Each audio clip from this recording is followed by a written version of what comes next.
Women movement, ठीक है। तो विमेन मूवमेंट्स में आप दोनों कंडीशन को थोड़ा सा समझ लें, यानी pre independence and post independence, दोनों में क्या सिचुएशन थी इनकी।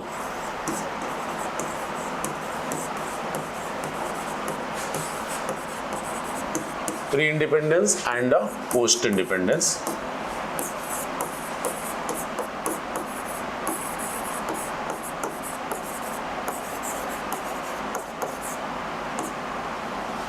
अब आप विमेन हो, आपको पता है मैंने इस टाइम पे क्या प्रॉब्लम्स आप फेस करते हो।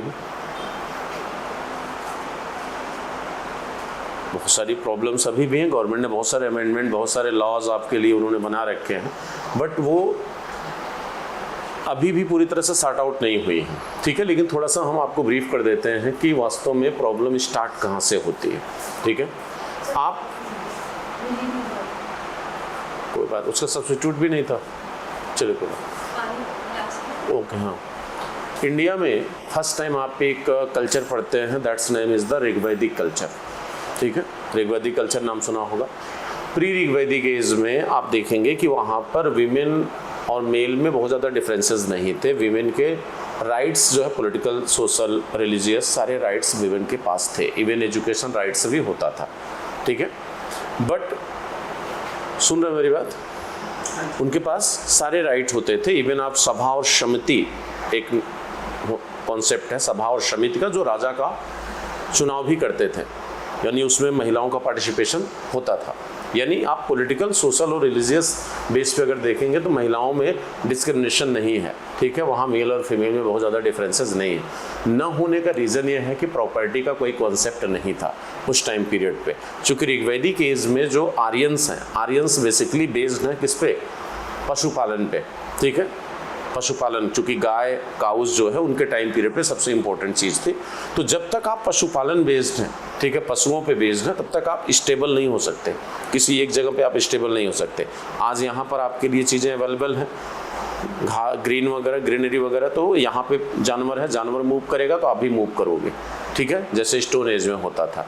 लेकिन लेटर वैदिक पीरियड में जब एग्रीकल्चर लोगों ने अडॉप्ट कर लिया, आर्यंस ने जब एग्रीकल्चर अडॉप्ट कर लिया, तब उनकी सोसाइटी क्या हो गई, स्टेबल हो गई। तब उनकी सोसाइटी बेटा क्या हो गई, स्टेबल हो गई। तब वहाँ से सोशल स्ट्रक्चर डेवलप होना स्टार्ट किया, पॉलिटिकल स्ट्रक्चर डेवलप होना स्टार्ट किया, एंड इकोनॉमिकल स्ट्रक्चर डेवलप होना स्टार्ट किया। और वहाँ से जो है जब एग्रीकल्चर प्रोडक्शन सरप्लस में कन्वर्ट हुआ, तो वहाँ से प्रॉपर्टी का कॉन्सेप्ट आया। जैसे ही प्रॉपर्टी का कॉन्सेप्ट आया, सोशल डिस्क्रिमिनेशन वहाँ से क्या हुआ, स्टार्ट हुआ कि प्रॉपर्टी पर राइट होगा कैसे, किसका होगा, ठीक है, किसके हाथ में जाएगी प्रॉपर्टी। तो जो सोशल डिस्क्रिमिनेशन है वो फैमिली बेस से स्टार्ट होता है। कहाँ से स्टार्ट होता है, फैमिली से। एक मेल और फीमेल के डिफरेंसेस जो है वो फैमिली से स्टार्ट होते हैं, ठीक है। तो प्रॉपर्टी बेस का जब कॉन्सेप्ट आया बेटा, उस समय की सोसाइटी और आज की जो सोसाइटी है, हमेशा सोसाइटी जो है आपके रिलीजन से रेगुलेट होती है, धर्म से सोसाइटी जुड़ी होती है। कोई भी समाज, कोई भी सोसाइटी रिलीजन से क्या होती है, अटैच होती है। आज कोई ऐसी कम्युनिटी नहीं होगी जो किसी रिलीजन को फॉलो ना करती हो, सब करते हैं, किसी न किसी रिलीजन को फॉलो करते हैं। और रिलीजन जैसा होता है उसका इम्पैक्ट सोसाइटी पे भी होता है, ठीक है। और आप देखेंगे ह्यूमन सुपीरियरिटी वाला रिलीजन आपको उस टाइम पीरियड पे दिखाएगा, मेल डोमिनेंस वाला फिगर आपको दिखेगा कि उस समय जितने भी गॉड्स हैं वो सब मेल डोमिनेंस वाले हैं। तो उसका इम्पैक्ट सोसाइटी पे भी था। तो सोसाइटी भी उस समय क्या थी, मेल डोमिनेंस वाली थी। अब आपके यहाँ जब प्रॉपर्टी कॉन्सेप्ट आया तो उस पर प्रॉपर्टी पे किसने अपना राइट लिया, मेल्स ने, ठीक है। अब जो फीमेल उसके फैमिली में है, यानी जो सिस्टर्स है उसकी, वो कहीं न कहीं यदि इससे अवेयर हुई तो वो डिमांड करेगी। तो इसके लिए यहाँ से उसके लिए तमाम ऐसे प्रपोजल्स लाए गए, ठीक है, जो आपके धार्मिक, रिलीजियस जो आपके लिटरेचर्स हैं उनके थ्रू, ठीक है। अब उसका विवाह 8 साल में ही, 8 ईयर्स में ही कर दिया जाएगा, ताकि वो इंटेलेक्चुअल ना हो, वो सोच न सके कि हमें भी राइट चाहिए, ठीक है। और वो शादी वगैरह जो होता है, मैरिज आपका एक सोशल तरीके से किया जाएगा, 200-400 लोग उसमें होंगे, ताकि आप जब अवेयर हो अपने राइट को लेकर जो है, तो आप आने में भी आपको क्या लगे, हेजिटेट हो, ठीक है, आप उसका वायलेशन न करें, ठीक। तो बाल विवाह का यहाँ पे का चाइल्ड मैरिज का कॉन्सेप्ट आ जाता है धीरे धीरे, ठीक है, लेटर वैदिक पीरियड में। फिर यहाँ से आपके लिए आपका जो एजुकेशन राइट्स है वो भी ब्रेक कर दिया जाएगा ताकि आप जो है अवेयर न हो अपने राइट को लेकर जो है, ठीक है। फिर धीरे धीरे आपको लेकर तमाम ऐसे ट्रेडिशन डेवलप होने लगते हैं, जैसे सती ट्रेडिशन हो गया, सती ट्रेडिशन हो गया, वीडो वाली जो कंडीशन है कि वीडो को अगेन जो है मैरिज करने की परमिशन न देना, ठीक है, वो वाला कॉन्सेप्ट आएगा। यानी अब जो है एक सोशल डिस्क्रिमिनेशन वहाँ से क्या होता है, स्टार्ट होता है। उसके सेंटर में क्या है, प्रॉपर्टी राइट्स। और ये बेटा एक लंबे टाइम पीरियड तक चलता रहा, पूरे एंशिएंट एज में रहा, पूरे मिडाइवल एज में रहा। वीमेन के पास कोई राइट नहीं होता था। वीमेन घर के अंदर होती थी, पर्दे में होती थी, ठीक है। और डाउरी सिस्टम आपके मैरिज से क्या हुआ, जुड़ गया। डाउरी सिस्टम भी आपके मैरिज से पूरी तरह से क्या है, जुड़ा हुआ है, ठीक है। अब मुगल एज में देखेंगे या सल्तनत एज में देखेंगे, वहाँ भी सेम सिचुएशन बनी रही। कोई सोशल चेंज वीमेन कंडीशन में हमें दिखाई नहीं देता, ना ही कोई पॉलिटिकल चेंज दिखाई देता है। कहीं कहीं जो है छोटे एग्जाम्पल्स आपको दिखते हैं, थोड़े बहुत एग्जाम्पल ऐसे आपको दिखेंगे जहां वीमेन ने भी पॉलिटिकल पार्टिसिपेशन किया है, जैसे अहिल्याबाई का नाम हो गया, ठीक है। आपके मॉडर्न एज में आप देखेंगे रानी लक्ष्मीबाई होंगी, कुछ ऐसे नाम्स आपको दिखेंगे जहां पर उन्होंने भी लीडरशिप, पॉलिटिकल लीडरशिप दिखाई। बट जिस तरह का पॉलिटिकल राइट, इकोनॉमिकल राइट आपको होना चाहिए था, मिलना चाहिए था, वो नहीं मिला था। आप घर के अंदर एक गुड्स थी, हाउसवाइफ थी, आपका काम था केवल भोजन बनाना, ठीक है, और पूरे फैमिली को क्या करना, कंट्रोल करना, यही आपका वर्क होता था। आपके पास ना एजुकेशनल राइट थे, ना पॉलिटिकल राइट्स थे, ना वोटिंग राइट्स थे, कोई एवरीथिंग, कुछ भी नथिंग, कोई राइट नहीं था। लेकिन फर्स्ट टाइम ये राइट आपको मिलने स्टार्ट कब हुए, मॉडर्न एज में। Who is the first person जिसने आपके इश्यूज को उठाया? That's name is the Savitri Bai Phule. क्या नाम था उनका? सावित्री बाई फुले, जो ज्योतिबा फुले की क्या है, वाइफ है, जिन्होंने पहली बार विमेन एजुकेशन की बात की। फर्स्ट टाइम उन्होंने विमेन एजुकेशन की बात की और वहाँ से जो है महिलाओं के एजुकेशन की क्या हुई, स्टार्टिंग हुई। और आप जानते हैं इसके लिए बहुत सारी प्रॉब्लम उनको फेस करना पड़ा था, ठीक है, क्योंकि उस समय सोशल डिस्क्रिमिनेशन या कास्ट डिस्क्रिमिनेशन इतना अधिक था। केवल अपर कास्ट के लोगों को ही एजुकेशन राइट होता था, लोअर क्लास के लोगों को एजुकेशन राइट नहीं होता था। और जहाँ तक विमेन एजुकेशन की बात है वो भी जीरो था, ठीक है। केवल इलीट क्लास की कुछ वीमेंस को भले एग्जाम्पल के तौर पर एक्सेप्शनल जो है केसेस आपको मिलेंगे जहां पर उनको राइट दिखेगा, बट ओवरऑल जो है विमेन के लिए एजुकेशन राइट नहीं था। तो सावित्री बाई फुले ने फर्स्ट टाइम जो है आपके एजुकेशन राइट, और उनके साथ में एक लेडीज वर्क करती थी जिनका नाम था फातिमा, उन्होंने स्टार्ट किया बेटा। उसके बाद ये तो हुआ एजुकेशनल राइट, यानी प्री इंडिपेंडेंट में सावित्री बाई फुले जो है, सावित्री बाई फुले, तो सावित्री बाई फुले के द्वारा जो है फर्स्ट टाइम जो है आपको एजुकेशनल राइट देने की क्या की गई,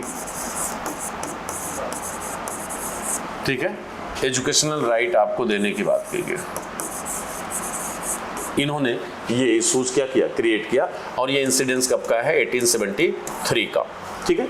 इसके बाद दूसरा जो इंसिडेंस होता है वो है आपका 1905 में स्वदेशी मूवमेंट। कौन सा मूवमेंट, स्वदेशी मूवमेंट। स्वदेशी मूवमेंट जो हुआ, इस मूवमेंट में फर्स्ट टाइम विमेंस ने क्या किया, पार्टिसिपेट किया, ठीक है। पहली बार फर्स्ट टाइम विमेंस पार्टिसिपेशन आपका यहाँ से स्टार्ट होता है। पहली बार जो है विमेंस क्या होती है, घर के बाहर आती है, पहली बार, फर्स्ट पूरे हिस्ट्री में ऐसा फर्स्ट टाइम हुआ कि विमेन जो है पहली बार जो है सोशल पार्टिसिपेशन यहाँ पे दिखाती है, ठीक है। और फर्स्ट टाइम यहाँ पर जो है भाग पार्टिसिपेशन किया।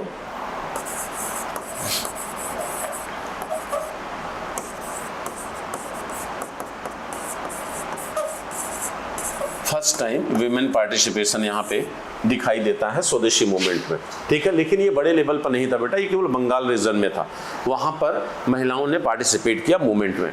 लेकिन ऑल ओवर इंडिया लेवल पर first time non cooperation movement, non cooperation movement,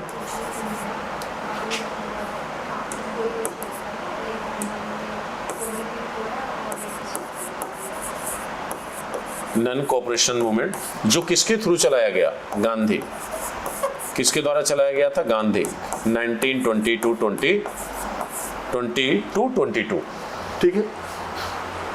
इसमें फर्स्ट टाइम विमेंस ने क्या किया, ऑल इंडिया लेवल पर पार्टिसिपेट किया।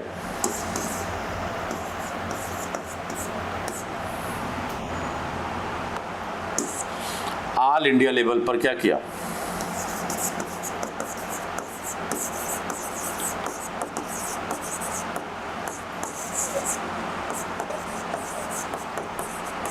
यहां पर first time all India level पर पार्टिसिपेट किया। क्यों? इसलिए क्योंकि गांधी का यह मानना था कि किसी भी मूवमेंट को सक्सेस करने के लिए हम हिंदुस्तान की आधी आबादी को अवॉइड नहीं कर सकते, ठीक है। और उनका ये मानना था बेटा कि किसी भी मूवमेंट को एक मेल से बेटर जो है एक फीमेल क्या कर सकती है, रेगुलेट कर सकती है, क्योंकि उसके अंदर पेशेंस जो है वो मेल की कंपैरेटिवली अधिक होता है। किसी भी प्रॉब्लम को ज़्यादा फेस करती है। घर में खाना अच्छा नहीं बना है तो हस्बैंड क्या करता है, फेंक देता है, ठीक है। हालांकि चीज़ें बहुत चेंज हो गई हैं, लेकिन पेशेंस के विवेकानंद का भी स्टेटमेंट है कि हमें किसी भी वर्क को करने के लिए आप 1000 मेल के कंपेरेटिवली हमें केवल आप 500 वीमेंस दे दीजिए, हम उस काम को बेटर कंप्लीट करेंगे। तो ये तो सच है कि वीमेन के अंदर जो पेशेंस होता है, जो सहनशीलता है उसकी, वो ज़्यादा होती है मेल के कंपेरेटिवली। और गांधी का मूवमेंट चूंकि नॉन वायलेंस एंड ट्रूथ पे बेस्ड था बेटा, तो नॉन वायलेंस जैसे मूवमेंट में पेशेंस यानी सहनशीलता का होना सबसे जरूरी होता है। इसलिए गांधी ने यहाँ पर क्या किया, वीमेन को जो है एक बड़े मूवमेंट से जोड़ा। और यहाँ पर जो है वीमेन को पॉलिटिकल अवेयरनेस होना क्या होता है, स्टार्ट होता है, ठीक है। यहीं से महिलाओं में पॉलिटिकल अवेयरनेस आना स्टार्ट हुआ बेटा, ठीक है। यहाँ से महिलाओं को क्या मिला, पॉलिटिकल अवेयरनेस मिला, ठीक है। यहाँ से वो पॉलिटिकली क्या हो गई, अवेयर हो गई, पॉलिटिकली अवेयर यहाँ से हुई। लेकिन इसके बाद 1925 में गांधी ने महिलाओं को किससे जोड़ा, चरखा। चरखा जानती हैं, चरखा बेटा, ठीक है। इससे महिलाओं में क्या हुआ, इससे महिलाएं इकोनॉमिकली क्या हुई, इंडिपेंडेंट हुई, ठीक है। यहां से वीमेन जो है वही इकोनॉमिकली इंडिपेंडेंट।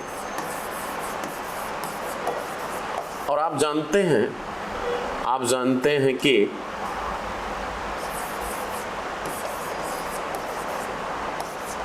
अगर कोई भी वीमेन हो या कोई मेल हो या फीमेल हो, यदि वो इकोनॉमिकली इंडिपेंडेंट होती बेटा, तो उसमें सोशल स्टेटस उसका क्या होता है, बढ़ जाता है, फैमिली बेस पे भी और सोसाइटी बेस पे भी, ठीक है। आप आज की डेट में अगर देखिए जो वर्किंग फीमेल्स हैं, उनका डिसीजन मेकिंग राइट्स जो है उनके फैमिली में क्या होता है, अधिक होता है कंपैरेटिवली जो हाउसवाइफ है कि नहीं, मानोगे कि नहीं आप।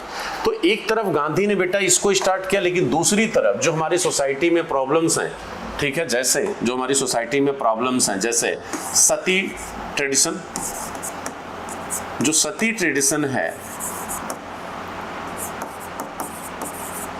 इसके लिए जो है एक मूवमेंट चलाया गया, एक मूवमेंट हमारे यहाँ चला, उसे कहते हैं socio religious reform movement, socio religious reform movement.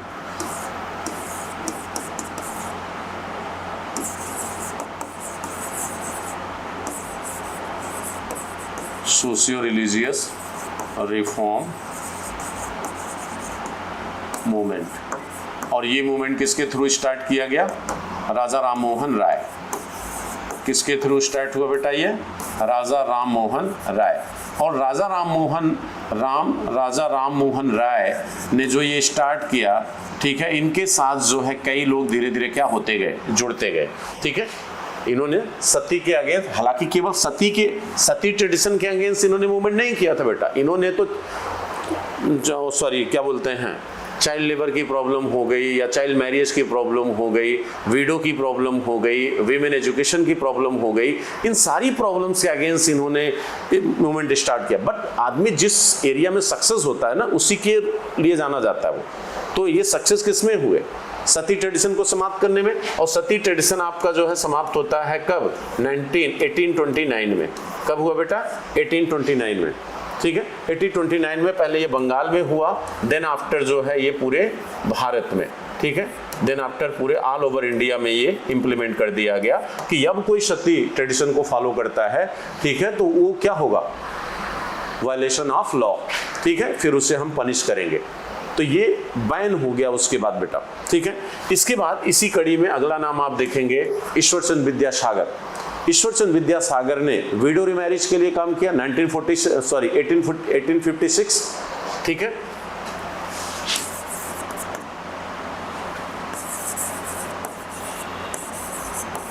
Window remarriage, तो विडो रिमैरिज एक्ट जो आया ये आया बेटा 1856 में। किसके थ्रू आया? ईश्वरचंद विद्यासागर, ईश्वरचंद विद्यासागर, ईश्वरचंद विद्यासागर। तो ईश्वरचंद विद्यासागर ने लॉर्ड डलहौजी उस समय गवर्नर जनरल थे बेटा, ठीक है, जिनके टाइम पीरियड में इन्होंने फिर से विडो को रीमैरिज का क्या किया, परमिशन दिलाया कि विडो भी दोबारा मैरिज कर सकती है, ठीक है। अब देखिए दो लेवल पे बेटा काम हो रहा है इंडिया में, मॉडर्न प्री इंडिपेंडेंस की बात करूं अगर, एक तरफ पॉलिटिकली, सोशियली, इकोनॉमिकली उनको सेल्फ डिपेंडेंस बना रहे हैं कौन? गांधी अपने मूवमेंट से। दूसरी तरफ सोशल लेवल, माने सोसाइटी लेवल पर, रिलीजियस लेवल पर रिफॉर्म किया जा रहा है कुछ लोगों के थ्रू, जैसे राजा राम मोहन राय, केशवचंद सेन, ईश्वरचंद विद्यासागर। केशवचंद सेन ने भी चाइल्ड उसके लिए प्रयास किया था, क्या बोलते हैं उसको, चाइल्ड मैरिज के लिए, ठीक है। और 1872 में उन्होंने चाइल्ड मैरिज एक्ट लाया, जिसमें उन्होंने चाइल्ड मैरिज को क्या किया, बैन किया। और एज 16 या 14 आई थिंक, थोड़ा सा मिस कर रहा हूँ, हाँ, इस तरह से एज उन्होंने फिक्स कर दिया कि इससे पहले आप नहीं कर पाएंगे, ठीक है। आगे चलकर बीएस मालावारी ने भी उसमें काफी पार्टिसिपेशन रहा, ठीक है। और इसका ओवरऑल एग्जांपल, इसका इम्पैक्ट ये रहा, इन दोनों चीजों का इम्पैक्ट बेटा ये रहा कि कुछ ऐसे विमेन लीडर्स जो है आपको नेशनल मूवमेंट के ड्यूरेशन में आपको दिखाई देंगी, ठीक है, जिससे ये पता चलता है कि इसका कुछ न कुछ इम्पैक्ट उस समय फीमेल सोसाइटी पर हुआ, ठीक है। कई ऐसे नाम आपको निकल के आएंगे, जैसे आप लिखना चाहें आप लिख सकते हैं, जैसे सुचेता कृपलानी, ठीक है, जैसे सुचेता कृपलानी, जैसे सरोजनी नायडू, ठीक है, जैसे अरुणा आसफ अली, ठीक है। तो यहाँ पर जो है कई ऐसे नाम जो है आपको दिखते हैं विमेन के, जो नेशनल मूवमेंट में पार्टिसिपेशन उन्होंने किया, ठीक है। 1927 में जो है विमेन कॉन्फ्रेंस बनाया गया, विमेन ऑर्गेनाइजेशन बनाया गया, पोस्ट इंडिपेंडेंस में, सॉरी प्री इंडिपेंडेंस में ही, ठीक है। लेकिन अभी महिलाओं के लिए जो है कोई बड़े लेवल पे रिफॉर्म नहीं हुआ था। हाँ, एक राइट आपको मिल चुका था, that's is the voting right. Voting right जब हमें दिया गया तो उसमें डिस्क्रिमिनेशन नहीं किया गया, मेल और फीमेल दोनों को वोटिंग राइट मिले थे। अब इस नेशनल मूवमेंट के टाइम ड्यूरेशन में हमने देखा कि कुछ ऐसे लेडीज थी जिन्होंने इस समय अपना एक रोल उन्होंने क्या किया, नेशनल मूवमेंट में दिखाया। आप रेवोल्यूशनरी मूवमेंट में आप जाओगे तो बहुत सारे लेडीज का नाम आप देखेंगे, ठीक है, जैसे आपकी प्रीतिलता वाडेकर हो गई, बीना दास हो गई, शांति घोष हो गई, ठीक है, जिन्होंने रेवोल्यूशनरी मूवमेंट में पार्टिसिपेट किया। तो केवल एक जगह उन्होंने नहीं दिखा, हर जगह उनकी लीडरशिप दिखना स्टार्ट होती है। आपका कॉन्स्टिट्यूशन का जब निर्माण होने लगा, उसमें विजयलक्ष्मी पंडित, सिस्टर ऑफ पंडित जवाहरलाल नेहरू, उन्होंने पार्टिसिपेट किया। उसके बाद उसी टाइम पीरियड में नयनतारा जी ने, उन्होंने पार्टिसिपेट किया। तो कई ऐसे नाम आपको इन माने प्री इंडिपेंडेंस में आपको दिखते हैं, जिससे ये लगता है कि नहीं, नेशनल मूवमेंट के टाइम ड्यूरेशन में विमेन पार्टनरशिप जो रही मेल के साथ जो है, उससे एक सोशल अवेयरनेस, एक पॉलिटिकल अवेयरनेस महिलाओं में आ चुके थे। That is clear. लेकिन अभी भी जो हमारे ट्रेडिशन थे, ठीक है, चाहे वो सती हो, चाहे वो चाइल्ड लेबर हो, चाहे वो चाइल्ड मैरिज हो, ठीक है, एजुकेशन लेवल पे जो डिस्क्रिमिनेशन है, ठीक है, या विडो की जो कंडीशन है, विवाह की जो कंडीशन है, उसको लेकर कोई भी rule and regulation proper way में नहीं था। आज़ादी के बाद अभी भी ये समस्याएं, ये प्रॉब्लम्स बेटा हमारे लिए एक चैलेंज थी, एक चुनौती थी, जिन्हें हमें क्या करना था, सॉर्ट आउट करना था। तो हमने पोस्ट इंडिपेंडेंस में क्या ऐसा किया विमेन को एम्पावर करने के लिए, या विमेन एम्पावरमेंट के लिए हमने क्या ऐसे चेंजेस किए। तो हम कैसे कर सकते हैं? हम दो लेवल पे कर सकते हैं, एक कॉन्स्टिट्यूशनल लेवल पर जो कभी चेंज ना हो, और एक जो है गवर्नमेंट लेवल पर पॉलिसीज के थ्रू, है कि नहीं, कि हम समय समय पर अपने सोसाइटी में विमेंस को एम्पावर करने के लिए, उनको अपराइजिंग करने के लिए अलग अलग पॉलिसीज हम लाते रहे। चाहे कन्याधन योजना हो, कन्याधन पॉलिसी हो, या बेटी बचाओ बेटी पढ़ाओ की पॉलिसी हो, या जो निर्भया केस के बाद एक पॉलिसी चलाई गई थी वो, तो समय के साथ हमने लगातार जो है प्रयास किए हैं। लेकिन उसको प्रॉपर वे में हमें क्या करना पड़ेगा, नोट करना पड़ेगा कि हमने क्या क्या पोस्ट इंडिपेंडेंस किया। जैसे सबसे पहली स्टार्टिंग स्टार्टिंग हमने पोस्ट इंडिपेंडेंस में क्या किया था? तो सबसे पहले स्टार्टिंग हमने पोस्ट इंडिपेंडेंस में बेटा जो किया है वो है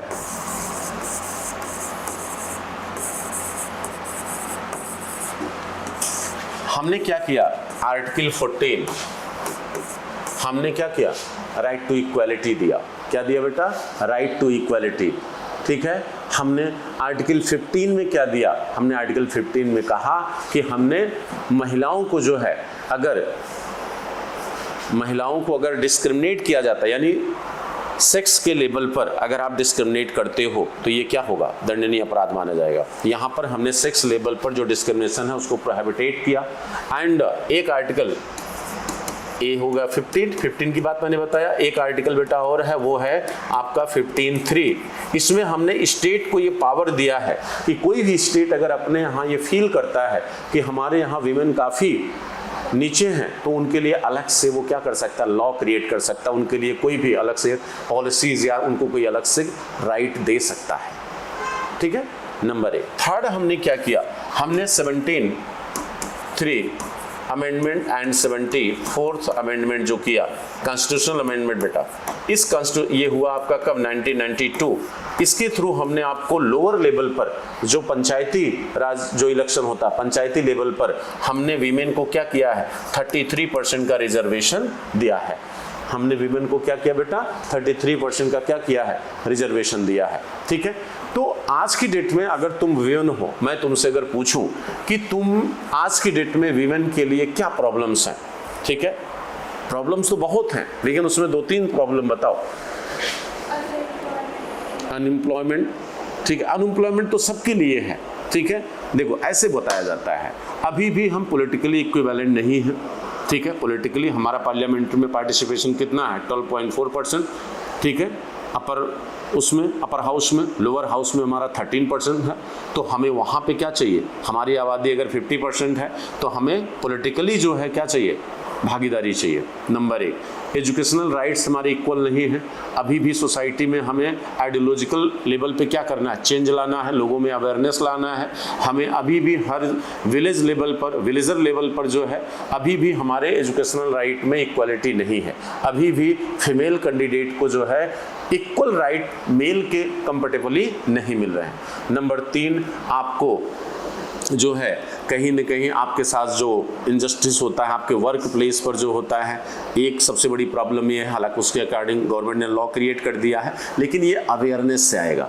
जब हम अवेयर होंगे कि नहीं, हमारे साथ जो हमारा सहकर्मी है, हमारे साथ जो वर्क करने वाला है, ठीक है, हमें उसके साथ जो है बेस्ट अपना देना चाहिए, अपना अच्छा भी है दिखाना चाहिए। हम लॉ कानून तो वो सही है, अपनी जगह पे सही है, लेकिन इसके लिए अवेयरनेस की भी क्या है? ज़रूरत है।